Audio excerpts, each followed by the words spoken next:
আসসালামাইকুম ভিউয়ার্স, আজ আমি বানাবো পাটিসাপটা বাচ্চাদের জন্য টিফিনের জন্য। পাটিসাপটা আমি সুজিটা দিয়ে দিলাম,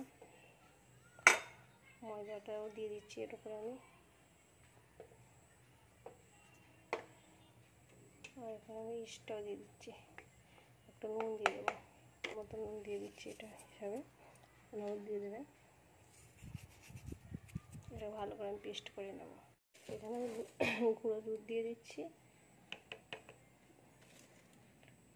2 চামচ।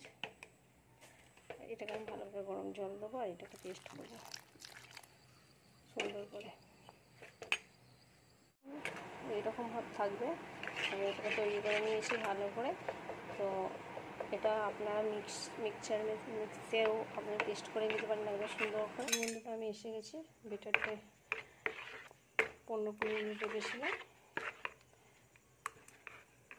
তাওয়া গরম হয়ে গেছে, আমি এর মধ্যে বেটার দেবো, কারণ আমি তো তেল দেবো না।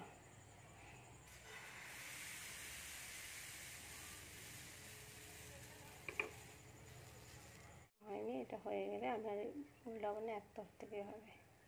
দেখুন বন্ধুরা, হয়ে গেছে। এটা এক তরফে হবে, কত সুন্দরভাবে আমি এটাকে রাখতেছি। দেখুন কত সফট হয়েছে। দেখুন বন্ধুরা কত সফট হয়েছে, দেখুন স্পঞ্জি হয়েছে।